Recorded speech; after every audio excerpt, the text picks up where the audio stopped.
고대로부터 사람이 입는 옷은 그 사람의 사회적 신분을 나타내고 드러내는 그러한 상징으로 쓰였습니다. 그래서 사람이 어떤 옷을 입느냐, 그 옷이 그 사람을 드러내고 보여주죠.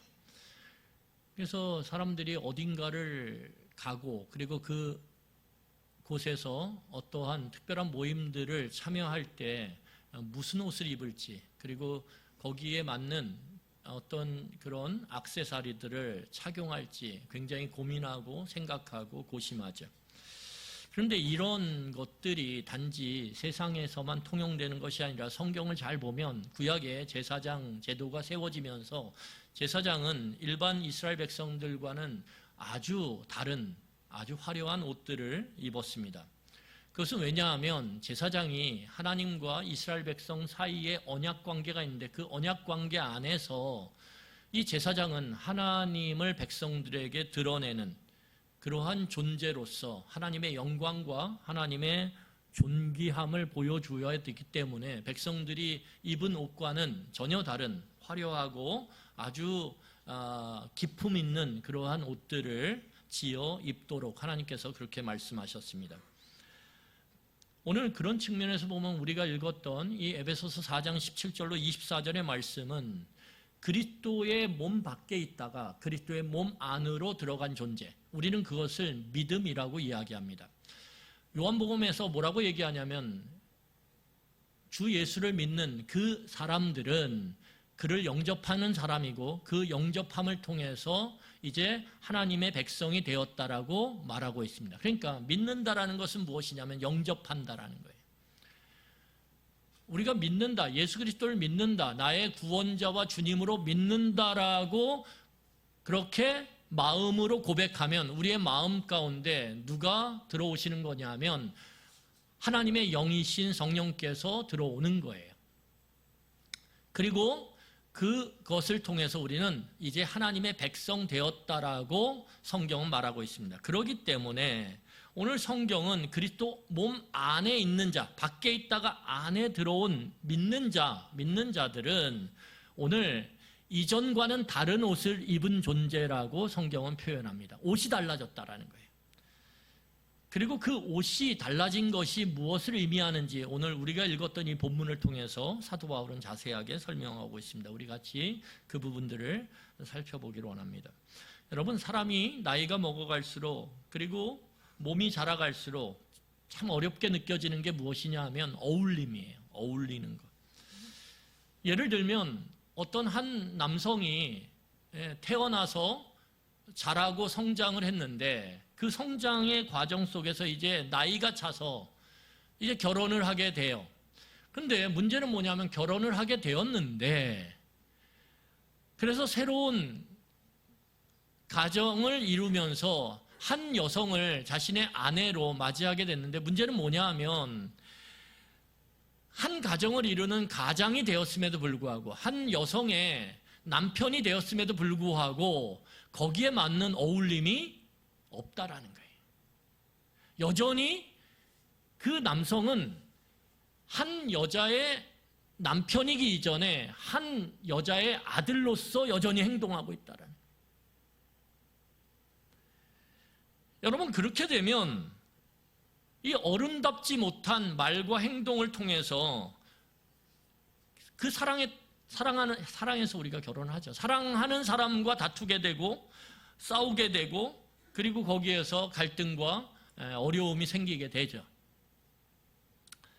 그래서 여러분, 내가 갖게 된 이 신분과 그 신분에 어울리는 모습을 갖추는 것 어려워요. 굉장히 어렵습니다. 저도 목사라는 이름을 딱 가졌는데 목사답게 제 삶을 살아가는 게 어려워요.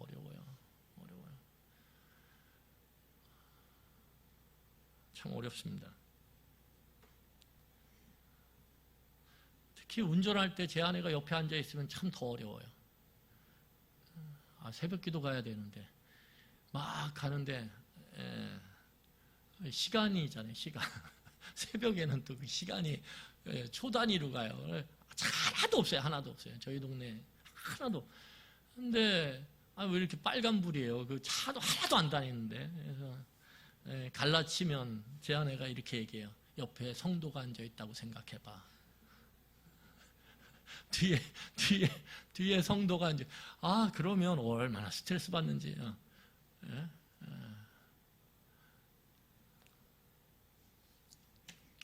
그러니까 이 사회적 신분에 어울리는 어떤 행동, 이것이 쉽지 않아요. 그런데 만약에 쉽지 않다 그래서 내가 여전히 한 여성의 남편으로서 살아가야 되는 그 어울림의 모습을 외면한 채 여전히 한 여성의 아들로 살아가겠다라고 계속 고집하면, 거기에만 머물러 있으면 여러분 굉장히 위험해집니다.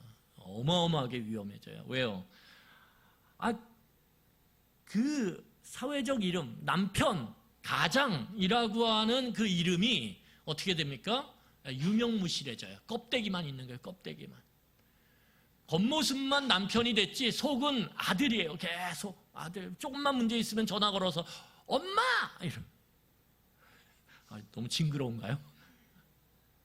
그러면 그 남편이라고 하는 이름이 무슨 의미가 있겠습니까? 아내랑 문제가 생기면 전화해가지고 엄마 어떻게 해야 돼? 만약 이렇게 한다면 여러분 그 이름은 껍데기만 남는 거예요. 점점 껍데기만 남아서 남편이라는 건 그냥 껍데기예요. 유명무실한 이름. 그러면 어느 순간인가 그 이름은 박탈되게 돼 있어요. 박탈됩니다. 내가 원하든 원치 않든 그 이름은 사라져버려요. 여러분 그래서 이 어울림이라는 게 참 어렵지만 중요해요. 그런 측면에서 보면 영적인 어울림, 이 영적인 측면에서 어울림, 내가 갖게 된 그 새로운 신분에 맞는 그 모습, 태도, 삶의 자세, 양식, 이런 것들이 어울리냐? 굉장히 중요하죠. 여러분 그래서 17절을 보세요. 17절을 보면 이렇게 시작합니다. 그러므로 내가 이것을 말하며 주 안에서 증언하노니. 오늘 사도 바울이 뭐라 그러냐면 그러므로 내가 이것을 말하며 주 안에서 증언한다. 이게 무슨 말이냐면 내가 주 안에서 엄숙히 선언한다 이런 말이에요. 내가 선언한다 이런 말만 해도 좀 다르지 않습니까? 어떤 사람이 갑자기 내가 선언한다 2024년도에는 이러면 좀 긴장하죠. 물론 그게 금방 깨질 거 알아요. 잘 안 될 거 알아요. 그래도 내가 선언해. 오늘 영상으로 예배를 드리시든 현장에서 예배를 드리시는 남편분들은 또 아들분들은 선언을 하셨으면 좋겠어요. 2024년도에는 이렇게 살리라 이렇게 선언했으면 좋겠어요. 선언한다라는 거예요. 그런데 어떻게 선언해? 엄숙히 선언하는데 이게 내가 그냥 선언하는 게 아니라 어디서요? 주 안에서. 누가 증인이냐면 주님이 증인이시라는 거예요. 그러니까 이 말이 그냥 단순한 말이 아니라 예수 그리스도께서 부여하신 권위를 갖고 내가 오늘 엄숙하게 선언한다라는 거예요. 여러분 그러니까 우리는 여기서 무엇을 탁 캐치해야 되냐면 지금 사도 바울이 4장 17절에서 말하는 이 말이 그냥 쉽게 넘길 말이 아니구나. 그냥 가볍게 듣고 그냥 내팽개칠 말이 아니구나 라고 우리는 이미 여기서 탁 느껴야 돼요. 그러면 17절부터 우리는 아주 집중해서 읽어야 돼요. 여러분 그러면 오늘 사도 바울이 내가 엄숙히 그리스도 안에서 선언하는 그 말이 뭐냐 이거죠. 자 17절을 우리 다 같이 읽도록 하겠습니다. 같이 읽겠습니다. 시작. 그러므로 내가 이것을 말하며 주 안에서 증언하노니 이제부터 너희는 이방인이 그 마음에 허망한 것으로 행함같이 행하지 말라. 오늘 사도 바울이 에베소 교회 성도들을 보면서 무엇을 느끼게 되냐면 그 에베소 성도들이 이전에는 그리스도 밖에 있었는데 그리스도를 마음으로 영접하고 믿음으로 이제 그리스도 안에 들어온 존재가 됐단 말이에요. 그럼에도 불구하고 이 에베소 교회 성도들이 자신의 그 변화된 신분, 그 신분에 전혀 어울리지 않는 삶을 살고 있다라는 거예요. 왜 그렇게 사냐 이거예요. 왜? 어울리지 않게 사냐고. 오늘 책망하고 있는 것입니다. 여러분, 어울리지 않게 살면 어떤 문제가 생긴다라고 제가 아까 말씀드렸습니까? 그 신분이 껍데기가 된다는 거예요. 껍데기는 어느 순간인가 사라져 버린다는 거예요. 여러분 시편 1편에 보면 두 사람의 존재의 모습이 나와요. 존재의 모습이 뭐냐면 첫 번째는 겨 같은 사람이 나와요. 또 한 사람은 시냇가에 심은 나무와 같은 사람이 나옵니다. 이 겨는 특징이 뭐냐면 생명이 없어요. 생명이 없으니까 어떻게 되냐면 껍데기는 있는 것 같죠. 속이 그러니까 어때요? 어느 순간인가 있겠다 이렇게 생각이 들어요. 그렇죠? 껍데기가 있으니까 속에 알곡이 있겠다 이렇게 착각이 들어요. 그런데 그건 일시적이라는 거예요. 바람이 불어버리면 그 안에 알곡이 없다라는 게 증명이 돼요. 어떻게 해요? 이 겨는 날아다니거든요. 날아다녀요. 사방으로 날아다녀요. 근데 나무는 다른 게 뭐냐면 시냇가에 심은 나무는 그 시냇물을 찾아서 뿌리가 날마다 싸워요. 뭐와 싸워요? 흙과 싸우고 돌과 싸우고 자갈과 싸워요. 싸우면서 어떻게 됩니까? 그 물의 근원을 따라 그 땅 밑 더 깊은 곳으로 내려가요. 여러분 그게 힘들죠. 그게 어렵죠. 매일같이 여러분 몸부림치면서 그 물의 근원을 찾아가는 게 쉽겠습니까? 어렵죠. 어려운데 그렇게 하면 할수록 놀라운 것은 그 땅 위의 삶이 더 견고하고 온전해진다라는 거예요. 웬만한 바람에 흔들립니까? 흔들리지 않아요. 그리고 더 놀라운 건 그 시간이 지남에 따라서 겨는 시간이 적이에요. 왜요? 바람이 지금은 안 불지만 시간이 지나면서 계절이 바뀌면 바람이 불어요? 안 불어요? 이렇게 쉬운 문제는 대답을 하셔야지. 이렇게 서로 오고 가매. 불죠. 시간이 적이에요. 그런데 시냇가에 심은 나무는 그래서 그 땅 밑에 물의 근원을 찾아서 몸부림치며 흙과 싸우고 돌과 싸우면서 뻗어가는 그 나무는 시간이 적이 아니라 시간이 친구예요. 왜요? 시간이 가면 갈수록 더 굳건해지고 더 든든해지고 시간이 가면 갈수록 놀랍게도 열매가 맺히거든요.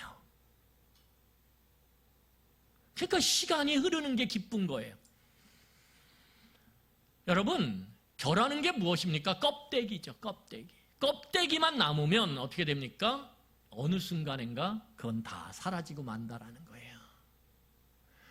내 신분에 맞지 않는 그 에베소 교인들의 그 모습, 그 태도, 삶의 자세는 사도 바울이 볼 때 무엇입니까? 어울리지 않는다라는 거고 그 어울리지 않음이 지속되어 버리면 껍데기만 남아서 사라져 버린다라는 거예요. 그러니까 오늘 사도 바울이 여전히 이방인처럼 살아가는 그 에베소 교회 성도들 향해서 더는 그렇게 살지 마라. 너 그러다 큰일 난다. 오늘 경고하고 있는 거예요. 여러분 그러면 우리는 여기서 질문을 던져야 돼요. 어떤 질문이요? 이방인처럼 산다는 게 도대체 뭐냐? 왜? 이게 너무 중요한 거예요. 이방인처럼 산다는 게. 여러분 17절을 보세요. 다시 보시면 17절에 이렇게 말합니다. 그러므로 내가 이것을 말하며 주 안에서 증언하노니 이제부터는 너희는 이방인이 그 마음에 허망한 것으로 행함같이 행하지 말라. 이방인의 가장 중요한 특징이 뭐냐면 마음이 허망하다라는 거예요. 마음이 허망해요. 여러분 성경에서 허망하다 이게 무엇입니까? 하나님이 없다 이 말이에요. 하나님이 없다. 그러니까 마음에 뭐가 없어요? 하나님이 없어요. 겉으로는 집사고 겉으로는 권사고 겉으로는 장로고 겉으로는 목사인데 그렇게 사회적 신분을 가졌는데 그런데 그 속에는 하나님이 없다란 말이에요. 사람 마음을 어떻게 알겠어요? 모르죠. 그런데 사람 마음은 시간이 지나면서 뭘로 드러나게 되냐면 행함으로 드러나는 거예요. 행동으로. 마음은 반드시 행동으로 드러나게 돼 있거든요. 아무리 조심해도 어느 순간인가 그 감춰진 마음들이 행동으로, 행함으로, 말로, 태도로, 표정으로 드러나게 돼 있어요. 그런데 그 허망한 것, 그 하나님이 없는 마음이 하나님 없는 삶으로 그렇게 살아가는 모습으로 드러난다라는 거예요. 이게 이방인의 특징이죠. 여러분, 그래서 이방인에게 가장 중요한 것이 무엇입니까? 욕심이에요. 욕심. 이 욕심. 그러면 하나님이 마음에 있는 사람은 욕심이 없냐? 아, 있죠. 어떻게 없겠어요? 이 땅을 살아가는데 욕심이 있어요. 다 있어요, 욕심은. 여러분, 만약에 욕심이 없다, 뭐 그걸 굳이 바꿔서 욕구가 없다, 그러면 그건 죽은 거예요. 그렇죠? 제가 오늘서부터 갑자기 저는 식사를 끊겠습니다. 그러면 생각하시면 돼요. 저는 계속 끊겠습니다. 이렇게 되면 목사님이 돌아가실 날이 얼마나, 죽을 날이 얼마나. 그렇게 욕구가 없다라는 건 죽은 거예요. 그러면 차이는 뭐냐? 하나님이 없는 욕심과 하나님이 그 마음에 있는 욕심이 차이가 있겠죠. 그렇죠? 차이가 있어요. 차이가 있어요. 여러분, 하나님 없는 욕심이 있고요. 하나님 있는 욕심이 있어요. 그러면 어떤 차이가 있냐? 사람이 욕심이 나죠? 근데 하나님이 없는, 마음에 없는 욕심과 마음에 하나님이 있는 욕심은 뭐가 다르냐면 분별함이 다르다라는 거예요. 분별을 해요, 분별을. 하나님이 있는 욕심은요, 내 안에 하나님이 있어요, 마음에? 그러면 그 사람이 욕심을 부리는데 그 욕심을 부릴 때 분별을 한다라는 거예요. 내가 이것이 참 원하는데 이것을 했다가는 큰일 나지. 이거 했다가는 하나님이 싫어하시지. 이런 분별의 감각이 있다라는 거예요. 그런데 하나님이 없는 욕심은 분별이 없어요. 점점 어떻게 되냐면 그 죄의 크기가 커져요. 욕심의 그 질이 나빠져요. 왜요? 욕심을 부리면 부릴수록 감각이 무뎌지거든요. 그래서 더 큰 거, 더 좋지 않은 거를 욕심을 부려도 마음에, 양심에 꺼리낌이 없어요. 근데 하나님이 있으면 찔려 막. 조그만 것을 해도 찔려 막. 그래서 막 힘들어요.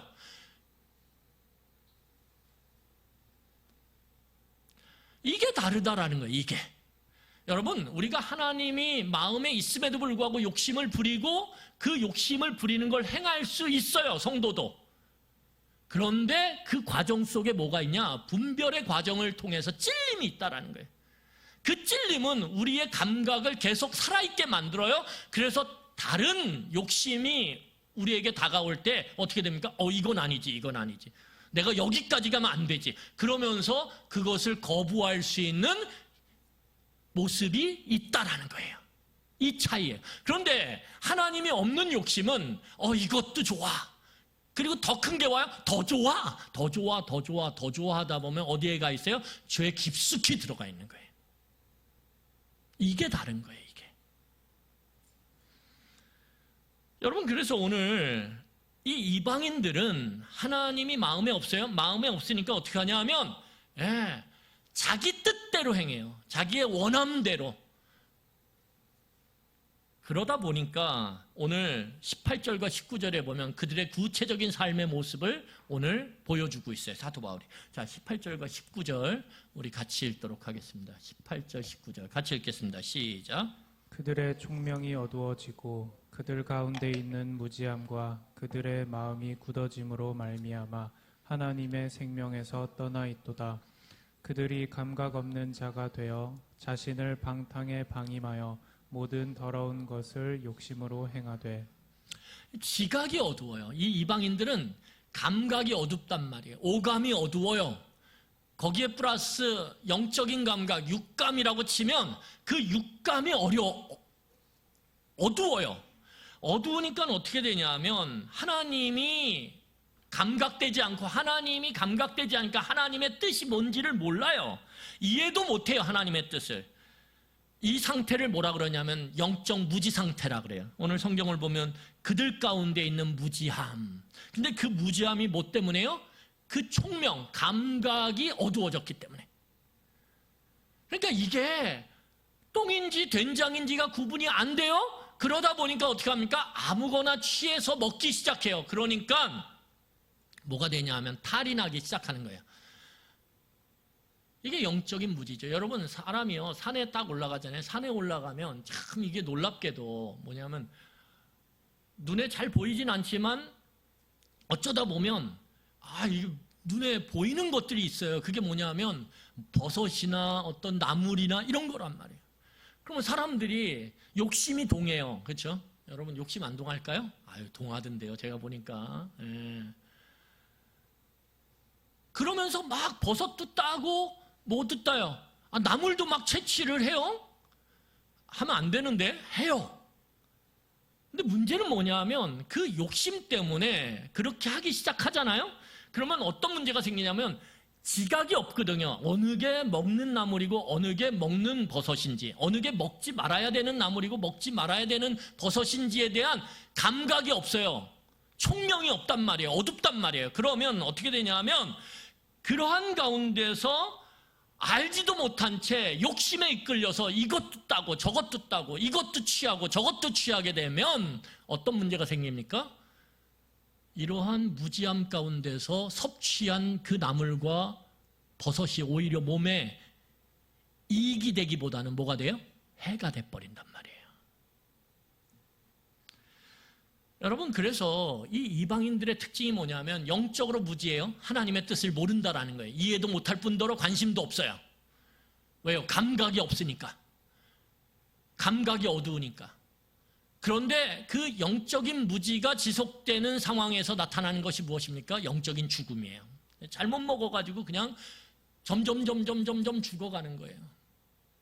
여러분, 우리가 세상 사람들을 쭉 보면서 야, 어떻게 저렇게 높은 위치, 저렇게 많이 가진 자리에서 저렇게 살까, 저렇게 인색할까, 저렇게 욕심을 부릴까? 몰라요, 그 사람들이. 왜요? 무지하거든요. 이게 어디로 자기를 이끌어 나가는지를 몰라요. 그러니까 있는 대로, 눈에 보이는 대로 취해요. 취하다 보니까 더 취해요. 그래서 세상 사람들의 특징 중에 하나는 뭐냐면 더해요. 더. 영어로 more. 더. 이게 세상 사람들의 특징이란 말이에요. 눈에 보이는 거 더. 그러면 그럴수록 내 안에 뭐가 없어요? 하나님의 생명이 없어요. 이게 영적인 죽음이에요. 오늘 성경은 다시 보시면 18절과 19절에 그들의 마음이 굳어짐으로 말미암아 하나님의 생명이 없다 이렇게 얘기하잖아요. 여러분, 그래서 이 이방인들, 세상 사람들은 영적으로 하나님을 감각하지 못하기 때문에 영적으로 무지해요. 그래서 점점 그 안에 뭐가 없어요? 하나님의 생명이 없어요. 생명이 있을 수가 없어요. 생명이 없으면 어떻게 되냐면 오늘 19절을 보세요. 그들이 감각 없는 자가 되어서 자신을 방탄에 방임하여 모든 더러운 것을 욕심으로 행하되, 뭐예요? 자신의 몸을 방탕과 방임한다라는 거예요. 그러니까 내가 한 가장으로서, 남편이고 아버지로서 최소한 그 사회적 신분에 맞게 살아가야 됨에도 불구하고 사람들은 그 사회적 신분에 합당하지 않은 더럽고 추하고 악한 곳에서 마음껏 부어라 마셔라 하며 그렇게 산다라는 거예요. 그래서 이방인의 특징이 세 가지예요. 하나, 영적 무지. 그러니까 영적으로 죽어 있어요. 죽어 있으니까 어떻게 됩니까? 방탕한 삶을 살게 돼 있다라는 거예요. 아프질 않아요. 생명이 없으니까 와, 이거 하면 안 되지. 이거 하면 내가 안 되지. 이런 감각이 없어요. 그런데 문제는 뭐냐 하면 이 하나님을 알지 못하는 이방인들은 하나님의 지혜와 지식이 온전히 차 있는 십자가, 그 십자가를 미련한 것으로 간주한다는 게, 이게 이방인들의 전형적인 특징이에요. 자, 우리 고린도전서 1장 23절 같이 읽겠습니다. 시작. 우리는 십자가에 못 박힌 그리스도를 전하니 유대인에게는 거리끼는 것이요 이방인에게는 미련한 것이로되. 오늘 성경을 보면 그 하나님의 지혜와 하나님의 모든 지식이 담겨져 있는 십자가를 이방인들은, 이 영적으로 무지하고 영적으로 죽어있고 그래서 방탕한 삶을 아무렇지도 않게 매일같이 살아가는 그 사람들은 하나님의 십자가의 진리의 말씀이, 하나님의 지혜가 담긴 그 말씀이 탁 주어질 때 뭐예요? 그것을 미련한 것이다. 야, 너 참 세상살이 참 모른다. 참 너 참 이렇게 어리석냐라고 되려 오히려 책망하고 욕하고 손가락질한다라는 거예요.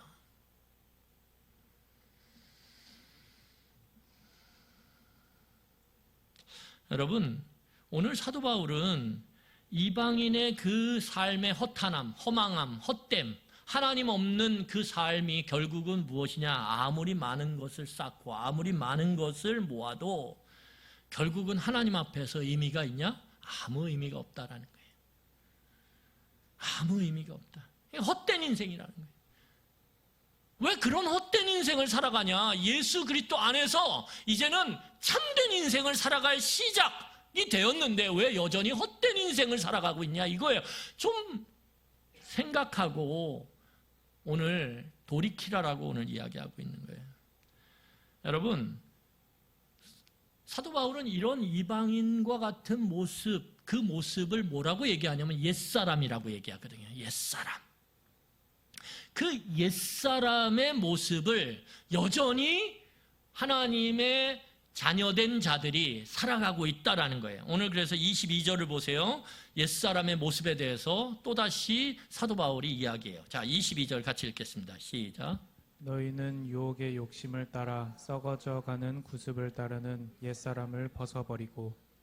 예, 거기 보면 유혹의 욕심을 따라 살아간다 그러죠. 이 이방인들, 또 이방인들과 같은 삶을 추구하는 유명무실한 성도들은 세상 속에서 어떻게 살아가냐? 욕심을 따라 살아간다는 거예요. 욕심. 그러니까 욕심이 자신을 끌고 가는 거예요. 그래서 욕심이 무엇입니까? 엔진이에요. 삶의 엔진. 그래서 엔진이 있어야 돼요. 여러분 욕구 없으면 안 돼요. 엔진이 있어야 돼요. 다 있어야 돼요. 우리는.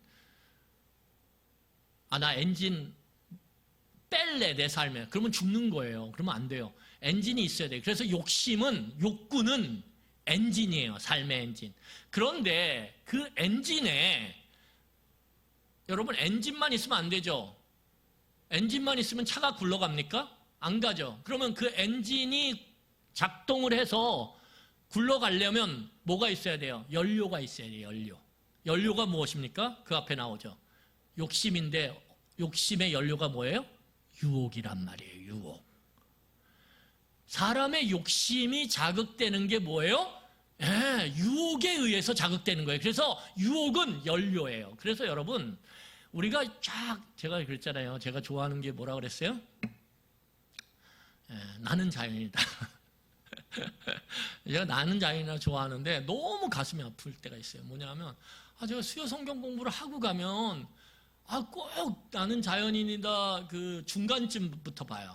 그게 얼마나 안타까운지. 집에 가면 중간쯤이에요. 그래서, 이 사람의 그 앞에, 그 앞부분에 그 사람의 왜 산에 들어오게 됐는지 그런 여러 가지 사연들과 저는 그게 관심이 있는 건데, 뒷부분은 솔직히 그냥 이렇게 먹고 같이 산에 오르고 이런 것밖에 없거든요. 그래서 너무 아쉬운 거예요. 매번 그래요. 그래서 내년에는 꼭 앞부분을 좀 들을 수 있게 수요 성경 공부를 좀 짧게 할까 생각만 해요. 그렇게. 그런데 여러분, 그 자연 속에 살아가는 사람을 보면 어떻습니까? 그래도 삶이 되게 단순하고 나름대로 크게 죄 안 짓고 살아갈 것처럼 보여요. 겉으로는. 왜 그럴까요? 산에 유혹이 될 만한 게 뭐가 있겠습니까? 그렇지 않습니까? 거기 뭐 금버섯이 있겠습니까? 은버섯이 있겠습니까? 다이아몬드 나물이 있겠습니까? 없어요. 전기가 없으니까 여러분, 우리 가정에 있는 무슨 전기로 돌아가는 수많은 가전제품들이 있어요. 다 필요 없어요. 산이다 보니까 자동차 필요 있어요? 없어요. 그 사람에게 있는 욕심을 자극할 연료가, 유혹의 연료가 별로 필요하지 않아요. 그 사람은. 그러니까 겉으로 보면 어때요? 되게 단순하고 좀 좋은 삶을 살아가는 것 같아요. 그런데 그런 사람도 그 마음의 중심에는 뭐가 있어요? 죄가 있거든요. 그러니까 세상 내려오면, 도회지로 오면, 도시로 오면, 읍내로 가면 눈이 돌아가는 거예요. 왜요? 유혹이 너무 많거든요. 다 필요한 것 같거든요. 이것도 필요하고 저것도 필요하고.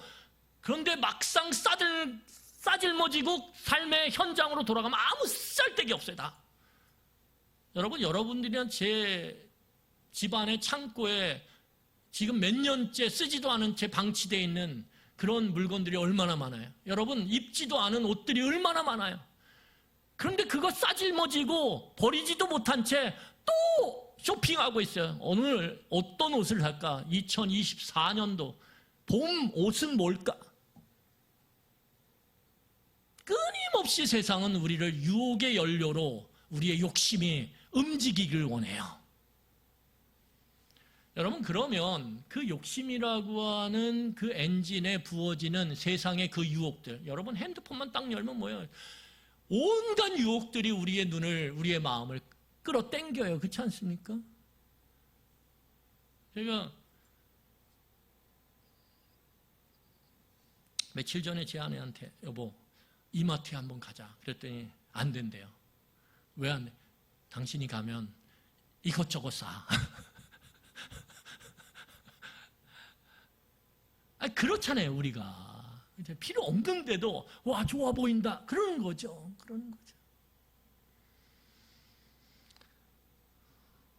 여러분, 그런데 그러면 엔진이 있고 연료가 있어요? 욕심이라고 하는 삶의 엔진이 있고 유혹이라고 하는 삶의 그 연료가 부어져요. 그러면 움직여야 되잖아요. 그런데 그 움직이는 것은 어떻게 움직여요? 우리의 구동장치로 움직인다는 거예요. 삶의 구동장치. 그 구동장치는 어때요? 일정해요. 바퀴가 크면 큰 대로, 작으면 작은 대로, 타이어가 마모되면 마모된 대로, 새 거면 새 건 대로 그 구동되는 그 모습이 일정하단 말이에요. 오늘 성경을 다시 보세요. 22절 보세요. 구동장치가 뭐예요? 썩어져가는 옛 습관이라는 거예요. 그러니까 여러분, 우리의 모든 삶은, 이방인들의 삶은, 하나님을 모르는 자들의 삶은 욕심을 제어하지 않아요. 그리고 그 욕심에다가 세상의 눈에 보이는 안목의 정욕이라고 하는 그 세상의 눈에 보이는 것들의 그 유혹들을 그대로 집어넣어요. 그러면 어떻게 됩니까? 움직이기 시작해요. 그런데 그것이 어떤 방식으로 움직이냐? 내 습관대로 움직인다는 거예요. 내가 살아온 습관대로, 옛 습관대로 그렇게 움직여요. 그래서 습관을 바꾸는 것이 쉽지가 않습니다. 이게 하나님을 모르는 자들의 삶의 모습이에요. 그 끝이 뭐냐? 허무함이라는 거예요. 결국 그 끝이 허무함이다. 그러니까 그 허무한 인생, 결국 그 끝에 욕심이라고 하는 엔진과 유혹이라고 하는 연료로 그 옛 습관대로 세상에서 늘 익숙하고 사람들이 살아가는 그 방식대로 살아가는 그러한 삶으로 살아가면 결국은 그 마지막에 당도하는 목적지가 뭐라는 거예요? 죽음이고 그 죽음 앞에서 헛되다라고 우리는 한숨 지을 수밖에 없다라는 거예요. 이게 사도 바울의 말이에요. 그러니까 오늘 사도 바울이 뭐라고 얘기하냐면, 뭐라고 얘기합니까? 과감하게 너의 그 옛사람의 옷을 벗어버리라고 얘기하는 거예요. 벗어버리라 이렇게 얘기해요. 여러분, 성도들은 이 이방인들처럼 노골적으로 그렇게 살지는 않아요. 왜? 껍데기를, 성도라는 껍데기를 쓰고 있기 때문에, 내가 이제는 예수 믿는 사람이다 라고 겉모습은 그렇게 바뀌었기 때문에 노골적으로 그렇게 살진 않아요. 그럼에도 불구하고 어떻습니까? 하나님의 방식, 하나님의 뜻을 말하지만 내 욕심이 하나님의 뜻에 제어되어서 하나님의 방식대로 살아가려고 몸부림치기보다는 오히려 삶의 많은 영역 속에서, 보이지 않는 영역 속에서는 내 욕심이 제어되지 않은 채 내 뜻에, 원함에 따라 유혹이라고 하는 그 연료를 마음껏 빨아들여서 옛 습관대로, 옛 삶의 태도와 자세와 그 옛 삶의 방식대로 살아가는 거예요. 이게 우리들의 뭐예요? 힘들어하는 부분이라는 거예요. 지점, 갈등의 지점. 오늘 그 지점 앞에서 사도 바울은 뭐라고 얘기하냐면, 신분에 맞지 않는 그 옛사람의 모습, 그 모습을 다 벗어버려라 이렇게 선언하고 있는 거예요. 왜요? 그 끝이 정해져 있거든요. 여러분, 그래서 우리가 무슨 옷을 입고 있는지를 날마다 살펴야 돼요. 무슨 옷을 입고 있나? 내가 도대체 어떤 옷을 입고 있나?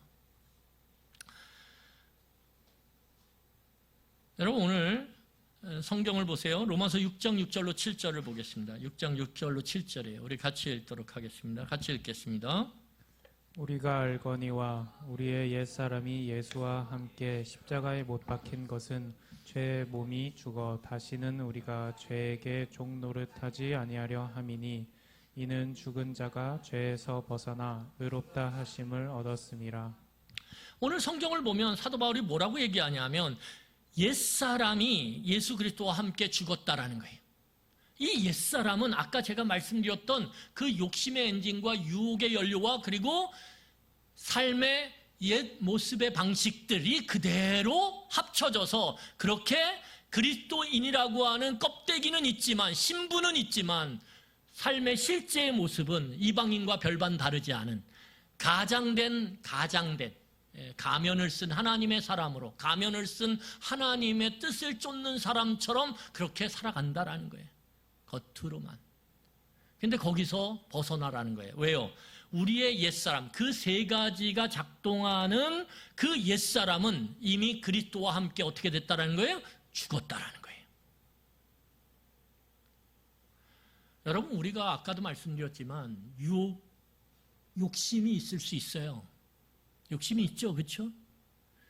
그런데 그 욕심이 이제는 뭐예요? 하나님이 있는 욕심이 됐다라는 거예요. 우리는 여기서 어떤 문제가 생기냐면 하나님이 없는 욕심과 하나님이 있는 욕심은 제가 그랬잖아요. 분별의 차이가 있다라고. 또 하나는 무엇이냐면 우리가 이 세상을 살아가지만 그래서 유혹을 받아요. 그런데 문제는 뭐냐면 우리는 이제 새로운 공동체에 속하게 했기 때문에 그리스도인들이 함께 모여서 서로의 삶을 이야기하고 서로를 격려하고 서로를 세워가는 그러한 새로운 시간들이 우리 안에 주어졌다라는 거예요. 그래서 우리가 조금만 애쓰고 신경 쓰면 세상의 유혹, 안목의 정욕을 자극하는 세상의 유혹들로부터 우리를 어떻게 해요? 떨어뜨릴 수 있어요. 떨어뜨릴 수 있게 됐다라는 거예요. 이제는 세상 사람들 안목의 정욕으로 인해서 유혹의 연료를 끊임없이 받아들이는 그런 사람들과 더 이상 함께 늘 있지 않아도 돼요. 그것을 거부하는 사람들과 말하고 사귀고 교제할 수 있게 됐어요. 그게 뭐예요? 여러분 옆에 있는 교회 공동체의 식구들 아닙니까? 그러면서 우리는 이제 우리의 삶 가운데 새로운 삶의 방식들을 배워가기 시작하는 거예요. 자식의 공부 문제 앞에서도 직장의 그 지위가 올라가는 그러한 진급 앞에서도 내 이익이 눈앞에 손만 뻗으면 있는 그 현실 가운데서도 우리는 이전과 동일한 방식으로 그렇게 살지 않을 수 있는 그러한 영적인 삶을 배우기 시작하고 알아가기 시작한다라는 거예요. 그래서 그리스도 안에 있는 자는 옛사람의 삶의 방식대로 살지 않을 수 있는 뭐가 생기는 거예요? 가능성이 생기기 시작한다라는 거예요. 그것은 무엇을 의미합니까? 거부할 수 있는 존재가 된다라는 거예요. 여러분, 여전히 우리가 이 땅 가운데 살고 있기 때문에 에베소 교회 성도들로 말하면 그들은 에베소라고 하는 소아시아의 수도죠. 어마어마하게 큰 도시 안에 그 도시가 어떤 도시냐면 아데미 여신을 섬기는 우상의 도시거든요. 온통 앞뒤 좌우를 바라봐도 우상이 천지예요. 그 세 가지의 삶의 방식으로 옛사람의 모습을 갖고 살아가는 것, 그게 그들의 자연스럽고 익숙한 모습이란 말이에요. 거기서 같이 그들을 이웃으로 삼고 살아가는 것, 가족으로 삼고 살아가는 것, 거기서 옛사람의 옷을 벗어버리는 거 쉽지 않아요. 쉽지 않아요. 쉽지 않지만 오늘 사도 바울은 우리에게 새로운 새 사람의 가능성이 생겼다. 누구 때문에? 예수 그리스도 때문에. 그러니까 그 삶을 바라보면서 살아가는 거예요. 왜요? 옛사람대로 살아가면 그 끝이 허무하거든요. 허무하거든요. 여러분, 그렇기 때문에 오늘 하나님을 믿고 그리스도 안에 있어서 옛사람의 옷을 벗어버리고 새 사람의 옷을 입으려고 해도 억지로 주변에서 벗겨요. 막 벗겨요. 야, 네가 언제부터 그랬다고. 그러면서 벗겨요. 그리고 새 옷을 입고 살아가려고 그러면 손해가 막 주어져요. 그러면서 참 힘들어요. 세상이 강력히 막는 거죠. 여러분, 그럼에도 불구하고 우리는 끝을 생각해야 돼요. 끝을. 그래서 여러분, 배운 대로 사는 것, 오늘 진리대로 사는 게 쉽지가 않아요. 쉽지 않기 때문에 우리는 다 거기서 거기에요. 도토리 키재기라는 거예요. 목사라 그래서 다른 거 없고요. 성도라 그래서 다른 거 없어요. 장로라 그래서 다른 거 없고요. 권사라서 집사라서 다른 거 없어요. 다 도토리 키재기예요. 그래서 우리들에게는 무엇이 필요하냐면 상대방이 여전히 옛사람의 모습대로 살아가고 있다라면 그것을 정죄하기보다는 이해하고 그것을 위해서 중보하는 게 필요하다라는 거예요. 공동체가 그래야 된다라는 거예요. 만약에 제가 목사인데 여러분들의 그 삶에서 옛사람의 옷을 입고 살아가는 그 모습을 제가 알게 됐어요. 그런데 제가 여러분들을 이 강대상에서 정죄하고 마치 당신이야 그러면서 콕 찍어서 이야기하는 것 같다. 여러분, 그러면 저는 목사로서 더 이상 이 자리에 서야 될 이유가 없어요. 왜요? 저도 똑같은데 뭘. 그러니까 우리는 함께 이 부분을 어떻게 해요?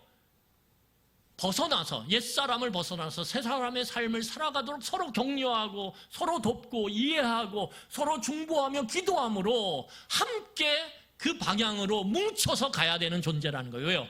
혼자는 힘이 없거든요.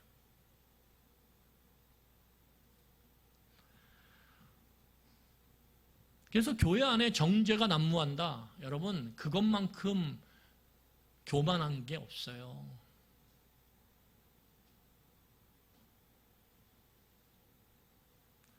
오늘 내가 괜찮은 것 같아서 옛사람의 모습을 갖고 살아가는 그 옆에 있는 성도들 볼 때, 야!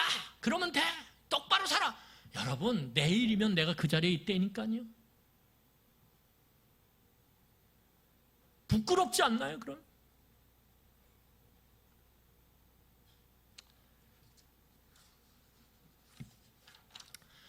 여러분, 오늘 사도 바울은 22절과 24절에서 이렇게 이야기합니다. 우리 22절과 24절 같이 읽도록 하겠습니다. 같이 읽겠습니다. 너희는 유혹의 욕심을 따라 썩어져가는 구습을 따르는 옛 사람을 벗어버리고 하나님을 따라 의와 진리의 거룩함으로 지으심을 받은 새 사람을 입으라. 여러분, 사도 바울이 너무 중요한 말을 하는데 뭐냐면 이미 우리가 그리스도 안으로 부름받은 존재라면 우리가 그리스도를 그렇게 믿게 됐을 때 그때 이미 우리 안엔 변화가 일어났다라는 거예요. 어떤 변화요? 존재의 변화가 일어났다는 거예요. 이제는 옛사람이 아니라 어떤 사람이에요? 새 사람이라는 거예요. 여러분, 옛사람이 아니라 새 사람이 되었다라는 거예요. 이것을 오늘 사도 바울은 받아들이라고 얘기해요. 그리고 새 사람이 되었다라는 것은 무엇을 의미하냐 하면 여전히 새 사람이 되었음에도 불구하고 우리는 옛사람이 득실득실되는 이 세상 가운데 욕심의 엔진과 분별 없는 욕심의 엔진과 그 유혹의 세상의 안목의 정욕을 자극하는 수많은 유혹들이 연료로 쓰이는, 그래서 옛 방식, 옛사람의 삶의 행태가 너무 자연스럽고 편안하고 그것이 환영받는 세상 속에서 우리는 굴러가고 있다는 걸 인정해야 된다는 거예요. 그렇기 때문에 새 사람이 됐어도, 새 존재가 됐어도 여러분, 우리는 여전히 옛사람의 모습을 기웃기웃댈 수밖에 없고 옛사람의 모습을 우리는 어느 순간인가 그 옷을 입고 살아가는 존재로서 이 세상을 살아간다라는 거예요. 그게 자연스러운 거라는 거예요. 그러니까 그것에 대해서 너무 죄책감 갖지 말라라는 거예요. 그렇지만 중요한 게 무엇이에요? 거기에 머무르면 안 된다는 거예요. 이게 중요한 거예요. 거기에 여기가 내 자리구나, 여기가 좋사오니, 그리고 그 자리에만 머물면 안 된다는 거예요. 왜요? 그 자리에만 머물면 이제 그 새롭게 변화된 존재라고 하는 그 신분이 껍데기가 되고 어느 순간인가 다 날아가 버리니까 거기에만 머물면 안 된다라는 거예요. 새 사람이 무엇인지를 의식하고 생각해야 된다라는 거예요.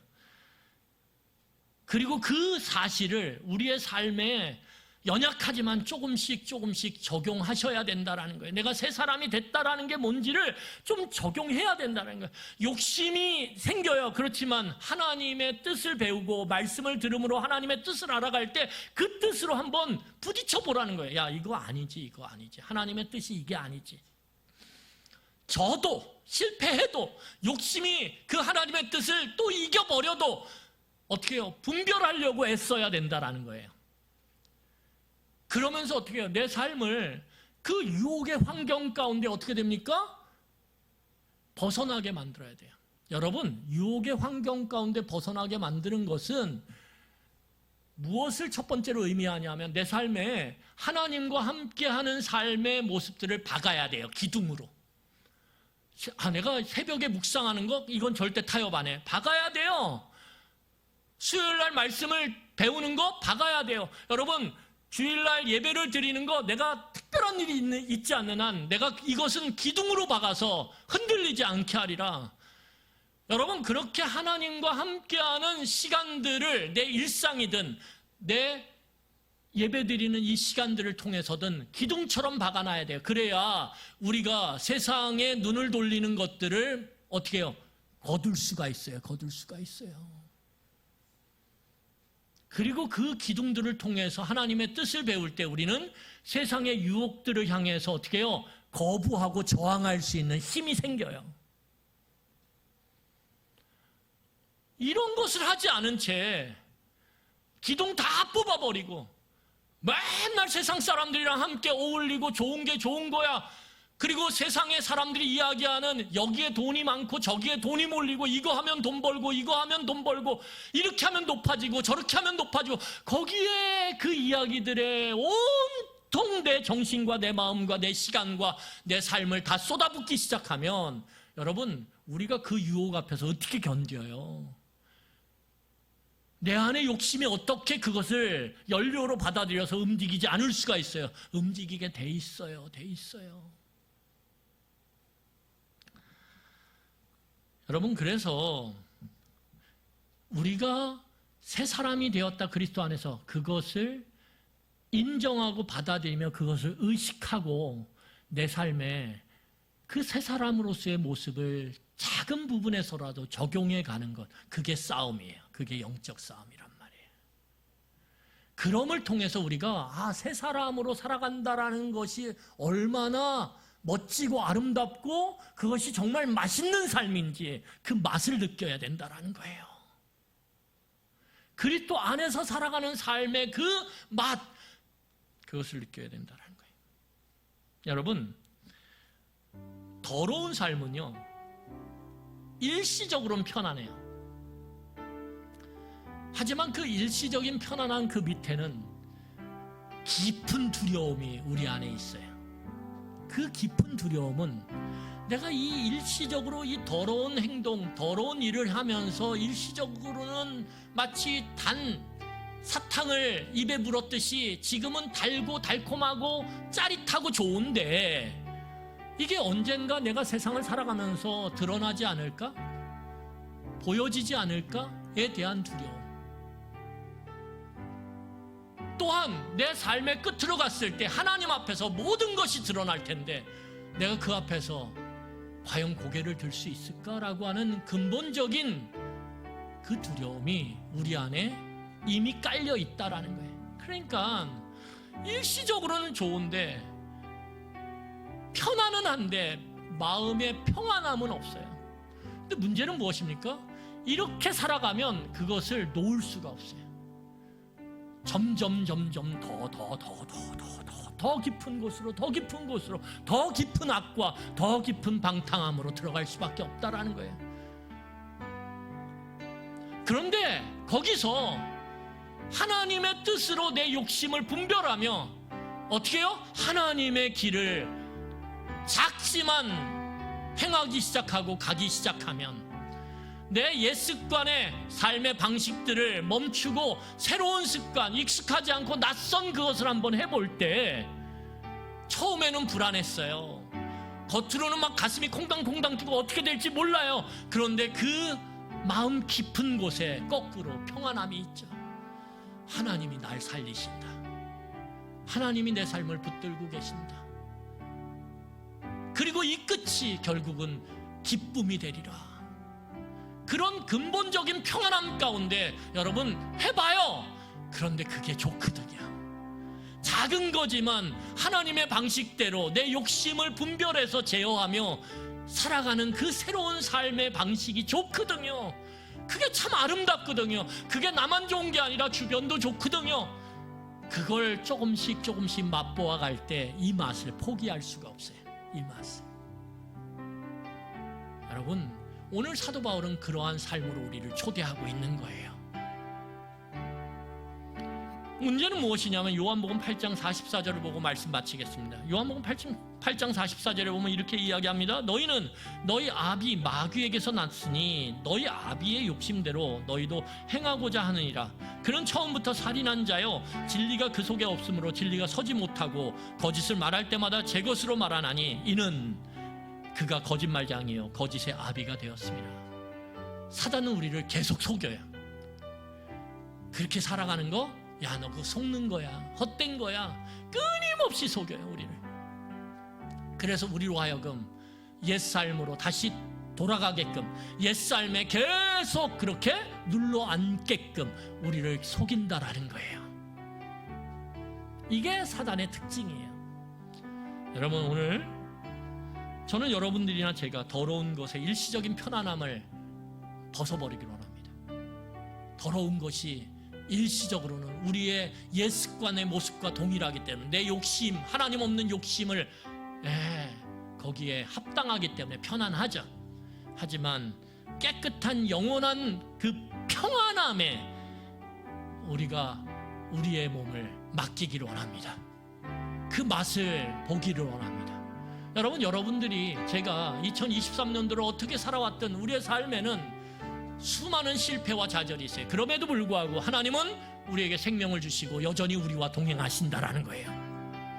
2024년도가 이 세 사람의 옷이 얼마나 멋진 옷인지, 내 옷장에 그냥 걸어만 놨던 그 세 사람의 옷을 한번 꺼내서 우리가 한번 걸쳐보고 우리의 삶의 현장 속에서 살아갈 때 익숙하지 않고 낯설지만 그럼에도 불구하고 그 옷이 얼마나 멋있는지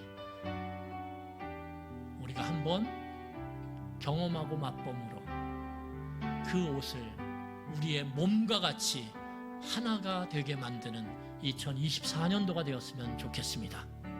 그런 은혜의 시간들을 살아갔으면 좋겠습니다. 우리 기도하겠습니다.